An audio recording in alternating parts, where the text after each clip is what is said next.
there so I don't get that hardly. There we go. Set up. Emptying your holding tanks. Oh joy.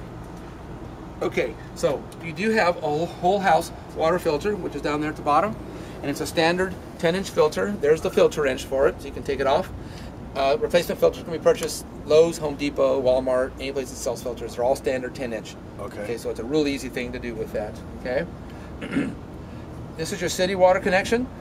The starter kit has a freshwater hose, so that if you're staying at an RV park that has water available from a water faucet, this is where you're going to attach your hose.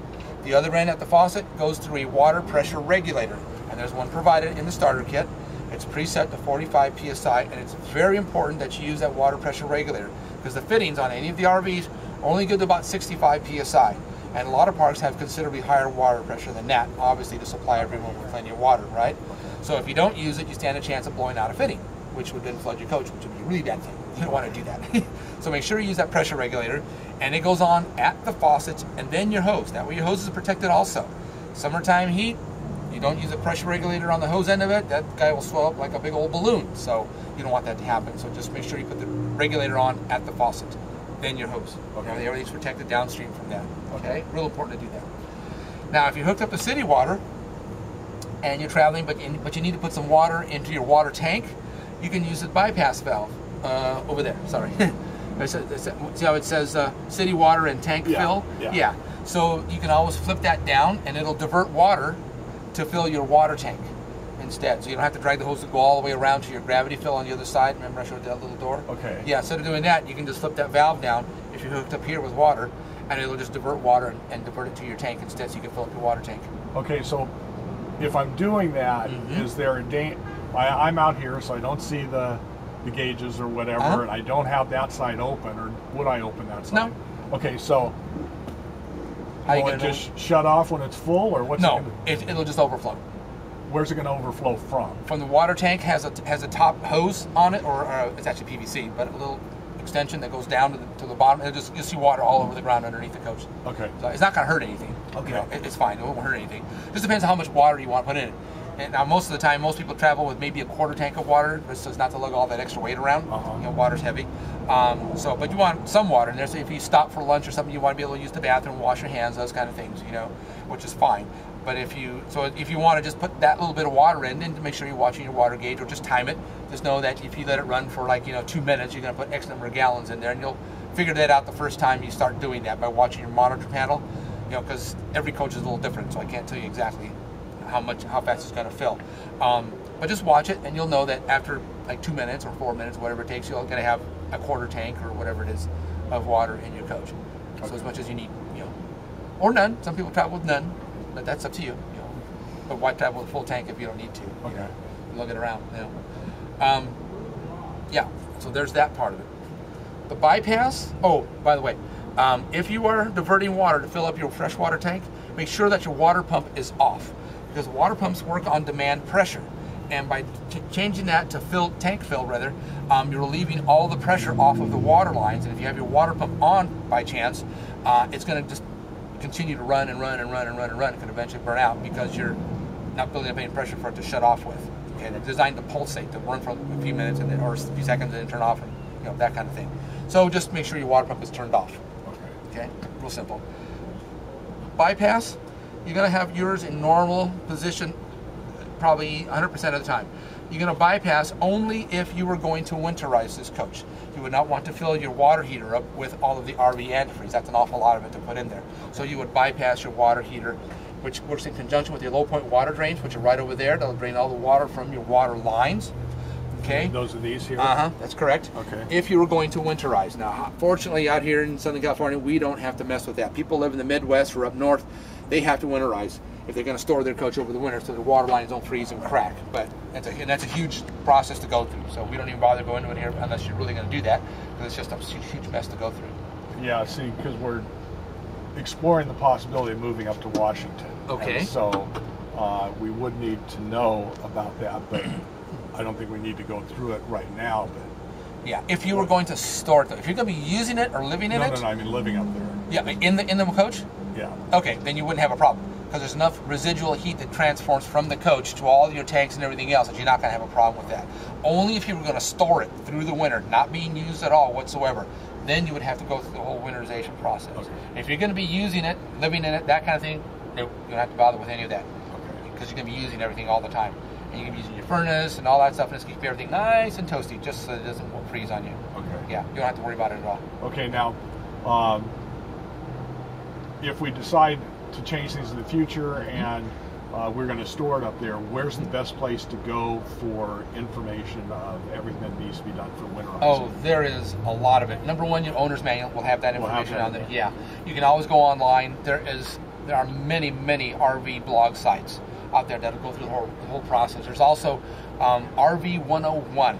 It's run by Matt Polk, and he does a whole humongous series of RV education on just about everything. Yeah, I saw that and printed some of the stuff out. Yeah, he is really good. He's really good. Now, some of it is somewhat driven by product, you know, although it's good information on the product itself, you know. But he does a really good session about what to do with things. So he's a really good source. But there's a lot of RV.net is also a good source. There's a lot of bloggers in there, and you can read all about people, how they've done things and of that nature. You know, they have a lot of information on that as well. You know, and I get their stuff all the time. So every once in a while somebody comes up with something new that somebody ran across. So it's good information. You know? Okay. But yeah, there's a lot of information out there. Okay. Or you can even just type in, just Google how to winterize an RV, and you'll come up with a host of many pages worth of information on how to go about the process. All very similar. Okay. All very similar. It's just time consuming. You know, right. And then of course come spring, you're gonna have a reverse process, and you're gonna have to sanitize everything. You know, so it's just a little different. Okay. Just a little different. Greg, plug me in while you're there, please. Thank you. Got it. Bingo. Okay. So there's that, and there's that.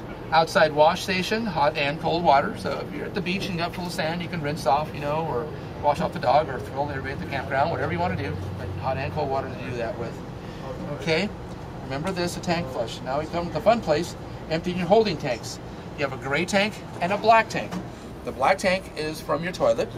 Your gray tank, is your soapy water from your sink and shower. Now, a normal procedure is to empty your black tank first, which is your toilet. When that's empty, you close the valve, and then you empty your gray tank using the soapy water. Continue to flush everything through the sewer hose down into the sewer system at your RV park or wherever you are. Okay, when you say close the valve, which? Those valves, they're knife blade valves. You pull them straight out to open them, and push them straight back in to close them. Okay. Yep. These here? You pull straight out to open and push straight in to close. Okay. It's just push and pull. And is one for one for the other? Yes. Or, okay, which is? That's why you have two separate valves there. Okay, see the gray handle valve? Oh, okay. Yeah, that's your gray water. Okay, right, so that's right, gray, and that's black, yeah. Okay. And usually your grays will be an inch, I don't know what they did on this coach, I can't see it, but usually your gray valve's an 1.5 inch line, and your black tank valve is usually a 3-inch line. Sometimes they'll use 3-inch lines for both of them, just depends. Okay. And the door won't let me take a look down there, but I'll look in a second. Okay. Get done with this. But at any rate, black first, gray second. Okay. Now, you're going to take your sewer hose, and Tiffin provides you with a nice 15-foot hose. There's a 10-foot hose in the starter kit, which makes an okay spare hose. I would just keep around just in case of. But normally what you're going to want to do is buy a 20-foot hose kit. It'll come with two 10-foot hoses with the ends already on there, and they're glued in place. They're not going to leak or anything, you know. Plus a thread-in connector for the RV park. Every RV park wants you to use a thread-in connector to get a nice airtight seal. They don't want sewer gas escaping all over the place, okay? So you're going to hook up. Now your monitor panel inside, when we get in there you'll see it, will give you the levels of your tanks, okay? You don't want to empty your black water tank unless you're at least half full. And that's because these holding tanks, while they're quite large, they're not very tall. And there's not a whole lot of pitch to them, not real deep. So what happens if you're below a quarter tank, let's say you drop for a quick weekend, you leave Friday, come back Sunday, you're not going to get to the half tank mark. So what happens then is if you were to empty your black water tank, you'll pull the valve, the liquids would run off, but leave some of your solids behind. Then if you stored it, what would happen then is that it would all dry up and get like a cement paste. Really hard to clean and very odorous. Hey, Gary. Go ahead. Go right ahead. Yeah, I'm going to be another hour. Okay, yeah, so go ahead. Thank you. So we're running way behind today. They booked 2 diesels at about the same time. Each one of those takes 3 to 5 hours. It's like, you guys, what are you doing to us? So, at any rate, so if that happens, okay, you're obviously not getting everything out of your tank. You need to add water. You can either hold down the pedal on the toilet, hold it down forever to add water, or you can use your tank flush system. This has a water line that runs to a spray nozzle inside of your black tank to rinse and clean it. Okay. You can also use it though to add water. In which case, if you're out below the quarter tank or something like that, you can just add water to it to bring the water volume up, so that when you pull the valve handle, it has enough liquid volume to flush everything out. Okay. So let's just say that you've got a nice full tank and you open the valve, it drains everything out. Now you want to clean your tank because obviously you want to get everything out of there. So go ahead and hook up a water hose to here. Now you don't want to use your drinking water hose, because that's for potable drinking water. So get another colored hose, any color but white. So like this, a regular green garden hose is just fine. A little 25 foot would be perfect. Hook it up to here, and to a water source. There's a backflow preventer on there, and then turn the water on to spray and rinse the inside of your black tank. After you've emptied it, it'll spray and rinse and clean it, which is really important. Now, along with that, you should get a clear connector for the end of your sewer hose, which will go between the hose and your tank. So you can see what's coming. That's right. So you've got the clear connector, you open your black tank, okay, it runs clear. Now you turn on your water and you run it, water, and you're watching for it, and pretty soon it finally runs clear. It's not, because there's always some residue that hangs around the sides of the tank. So you're going to close your black water valve to build your water volume back up again. Then you're going to open it again to let the water drain, and that way it'll flush all the residue out of there. You're going to do that several times until it finally runs nice and clean every single time. Okay, then you're good to go. Now, be careful though, and don't be filling your tank up with water and get distracted and walk away.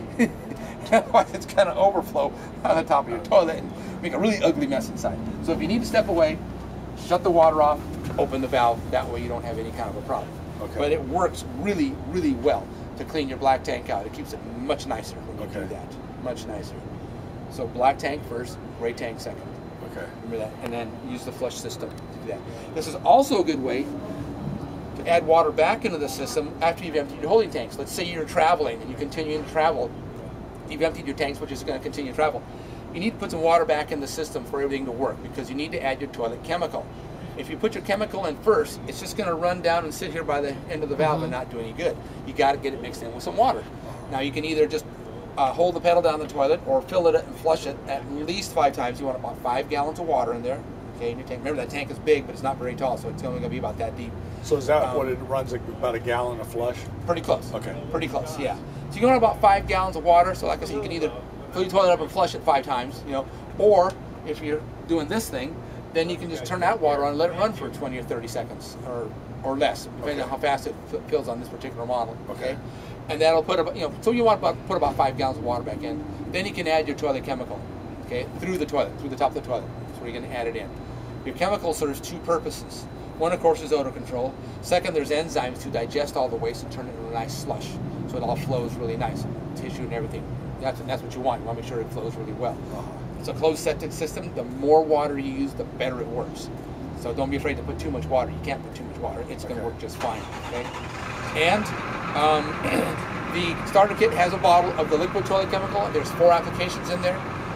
It's available at almost any RV supply store. Even Walmart has an RV section where you can buy it in there. And there's liquids, there's powders, pouches, tablets, red, green, blue. Take your pick. They all do the same thing. Whatever your personal preference is. Some people like liquids, some people like powders, some people like the tablets. So whatever you want to use, either one.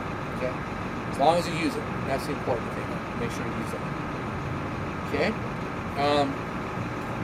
Okay. You got a handle on that. This is probably the hardest part of the whole thing to understand, is the sequence of how this thing works. If you got this nailed, the rest of it should be a piece of cake for you. Okay.